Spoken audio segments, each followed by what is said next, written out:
Welcome back to Eyewitness News. Let's get a first taste of today's social stew, and this story really takes me back, boy. Yeah, I know. I remember this day, too. Today marks 2 decades since the most famous live TV police pursuit in history. It's hard to believe it's actually been this long. I feel like I was just watching this in the living room with my parents the other day. I remember it well. In 1994, after leading police on a slow speed chase on Southern California freeways, O.J. Simpson was arrested and charged with murder in the slayings of his ex-wife Nicole and her friend Ronald Goldman. This actually put CNN and Court TV at the time, it's no longer around, but put them both on the map. Simpson, as you recall, later acquitted in a criminal trial but held liable in a civil trial. He's in prison right now, though, for an unrelated incident.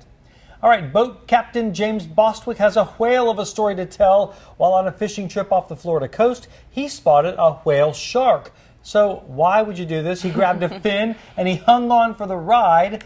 He and his passengers rode the animal for about 20 minutes. Wow, yeah, I would have stayed in the boat. You never know what's going to happen. But this Two guy... words, death wish. Oh, I know, I guess. The fish was as big as that boat, at least 30 feet long. So was he scared? Nope, he says he wasn't. The whale was one of the most docile animals he's ever crossed.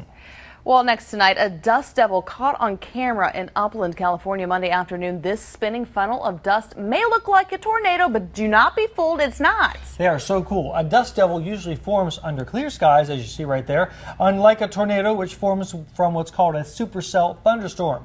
Dust storms usually form in areas where there's strong surface heating, like dirt roads, and they typically last for only a few minutes before they disappear. Northeastern Nebraska still reeling a day after deadly tornadoes ripped through that area. 2 people confirmed dead, dozens more injured. But it's in these tragedies we find moments that give us hope. This picture ABC tweeted out earlier today is a perfect example of that. Lori Webster was doing an interview about the devastation in front of a crumbled home when all of a sudden she gasps and sees her cat inside moving around. He was okay and she reunited with him on camera. Definitely giving a sign of hope in a very obviously difficult time for everybody there. Those situations are such a mess. Hard for those families. Certainly. And if you have any super pictures or videos to share with us, you can share anything. We would certainly love to hear from you. We love to get them. Some people share a little too much. You can find us on several platforms. Like us sometimes. Sometimes, TMI. Facebook, Twitter, or you can email us, news@wchstv.com, or this super groovy see it, shoot it, send it section. It's now groovy, Liz. On wchstv.com.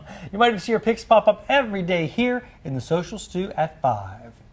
What could be popping up outside? Jim says, nay, a thunderstorm. I was looking for some more 70s slang in there, but I guess not. But Jim's going to tell us about the weather. Coming up in just a few. And taking a live look right now over the city of Charleston. The sun is shining, but don't be fooled. It is humid out there. It's one of those days you can just walk outside and you automatically, your hands and your arms just feel wet. Yeah, you feel it right away. I mean, I stepped outside. Good evening. I'm Elizabeth Noreika. And I'm Stefano DiPietrantonio. Welcome to Eyewitness News at 5. The frustrating search for a missing swimmer. That leads our top 5 at 5. That man last seen swimming in the Kanawha River. And now the search effort has been underway for hours and still no body has been found. Eyewitness News reporter Bob Aaron is live right now at the scene with the very latest. Bob, what can you tell us? Bob, thank you. And next tonight in the top 5 at 5, a meth lab busted, and state police say this is not the first time they've been to this Charleston home. Eyewitness News reporter Chris Williams is here in our studio right now. So, Chris, were these people actually squatting in this house? Chris, thanks. Now in the top 5 at 5, new water distribution test results released by West Virginia American Water today, and surprise, it's good news, finally. According to a news release, the company says no traces of MCHM is being detected in any samples. Samples were taken from 49 points across the almost 2,000-mile water distribution system and tested at the lowest available lab detection level. West Virginia American Water President Jeff McIntyre said the latest results demonstrate that there is no reason to believe MCHM is sticking or remains in the distribution system. West Virginia American Water also announced that water samples tested over the weekend at the lowest existing laboratory detection level following the June 12th stormwater overflow at Freedom Industries had no detection of MCHM.